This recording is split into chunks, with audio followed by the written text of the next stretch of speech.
Welcome back. All right, I want to talk about the New York Rangers today. Yesterday I talked about the West. Today I want to talk about the New York Rangers, look at their remaining schedule.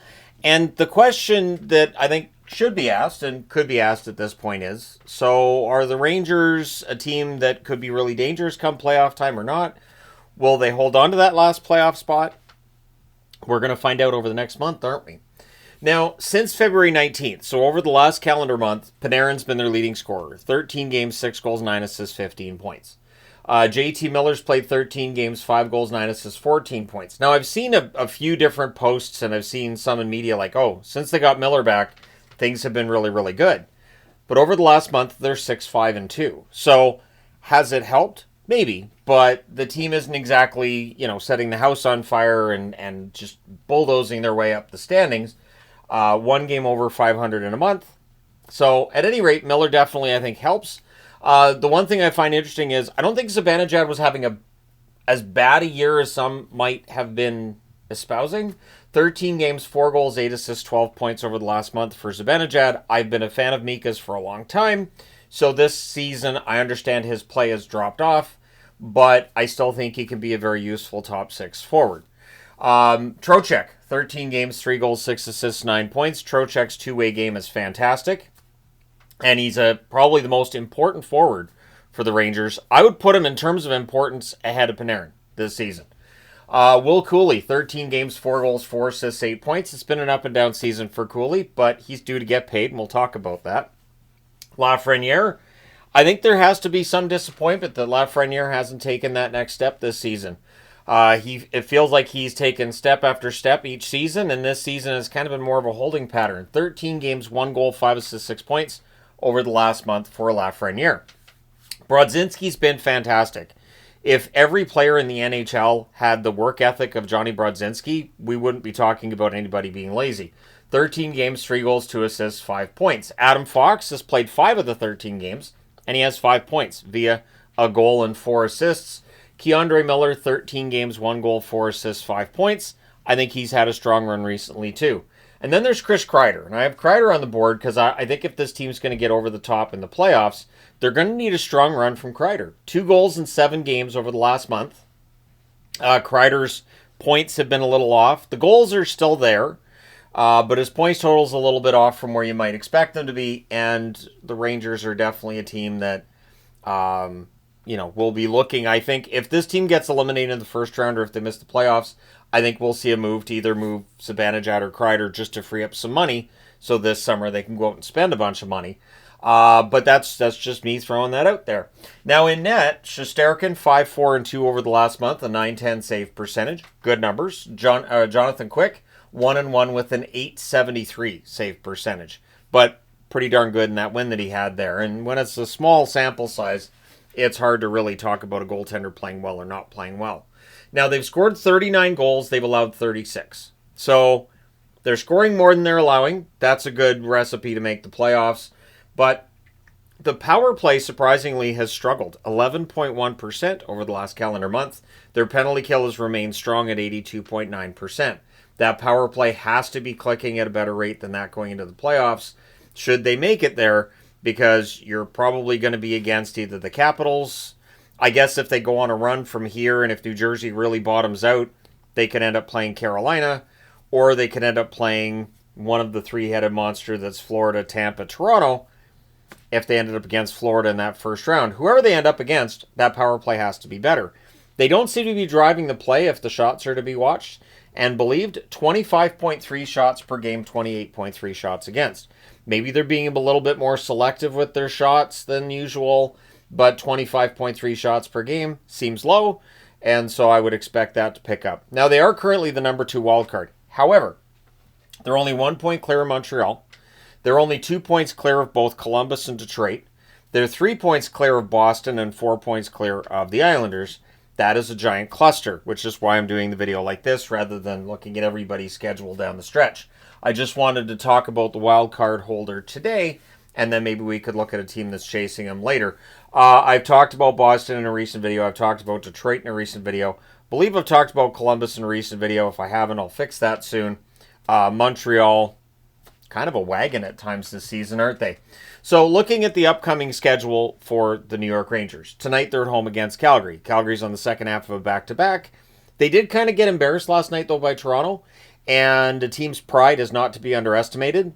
Teams should be able to bounce back from that. I've talked about how historically when a team gets beat up in a game, the next game out you see a much, much better effort. Then the Rangers still at home play against Toronto on Thursday. And on Saturday they're at home against the Vancouver Canucks. So 3 games in a row against Canadian teams, 2 of them Western Canadian teams. And the Western flavor to their schedule the rest of the way is fascinating. Because you would think the way the schedule works that it'd be East against East, West against West down the stretch, because you want to have each game having a 4-point implication. But it's really not that way. So they go on the road, they go out to California for a 3-game California trip. Now, this California trip's been tough this year for some teams. There are teams who've been swept by California teams. So it's not quite the layup that it had been for the previous, say, 5-6 years, right? Where you'd at least be able to count on 2 out of 3 wins when you went out to California.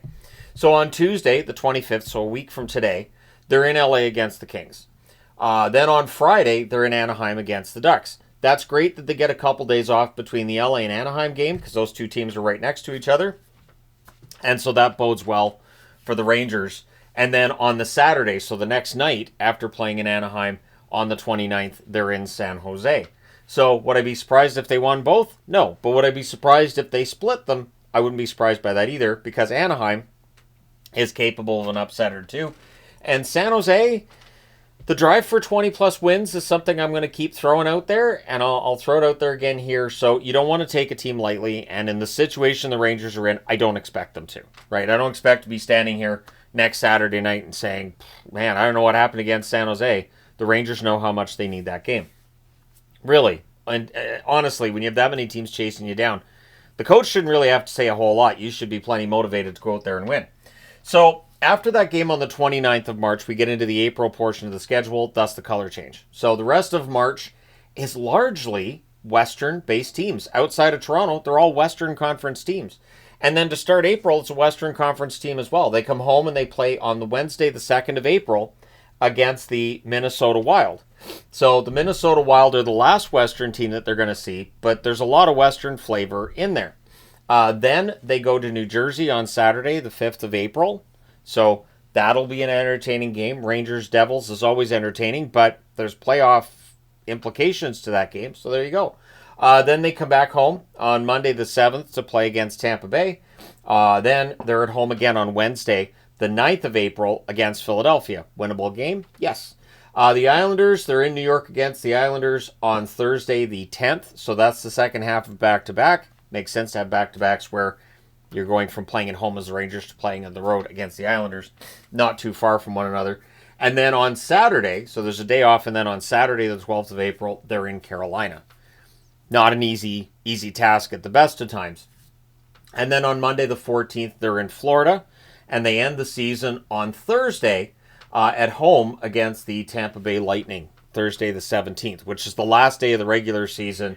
And then, of course, the 18th is the Friday, probably a day off, and then playoffs could start on the 19th.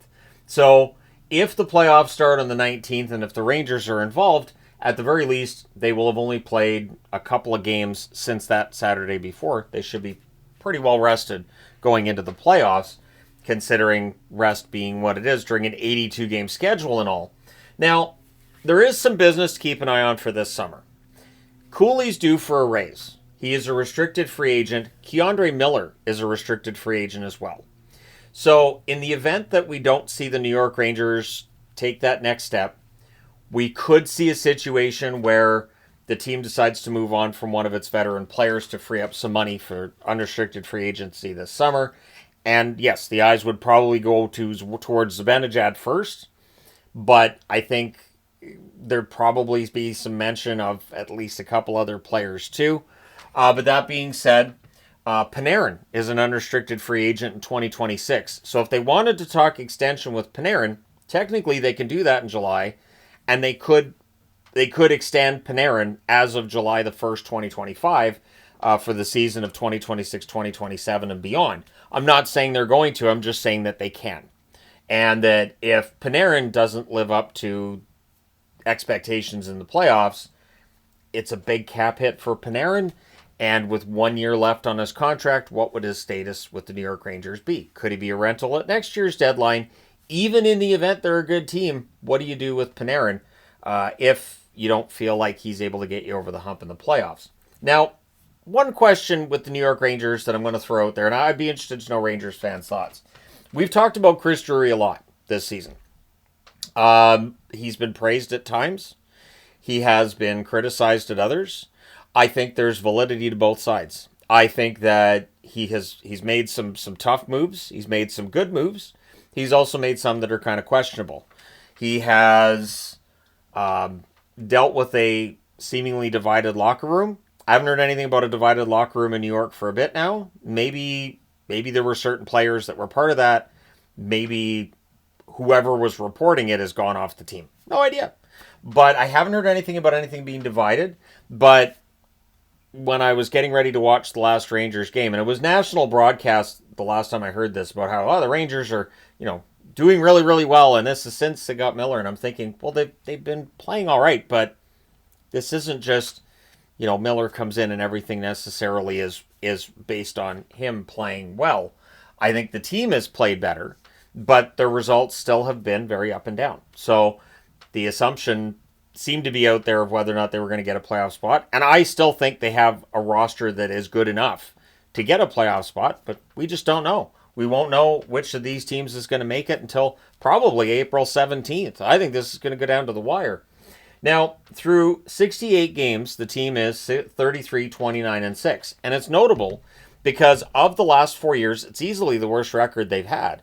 In fact, if they had a 33, 29, and 6 record last season, they wouldn't be in the running for a playoff spot. So this has been quite different from any other season.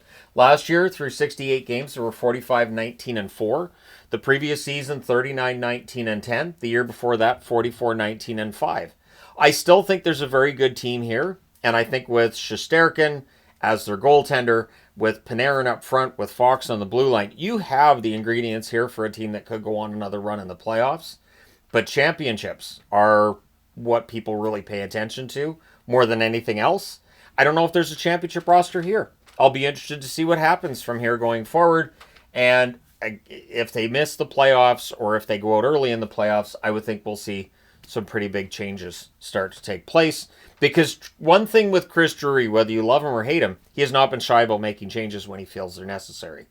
And yeah, I think he's already shown he's not going to be he's not going to be scared to make moves that he feels need to be made. So let me know your thoughts about the New York Rangers and their prospects. Do you think Stanley Cup playoffs, not playoffs? Do you think Montreal grabs that spot? Maybe Columbus or Detroit end up grabbing that. Maybe the Islanders go on another run the rest of the way and end up getting that spot. Let me know your thoughts. Hit like and subscribe if you haven't done so already. Thank you guys so much for all your support as always. I will talk to you again soon.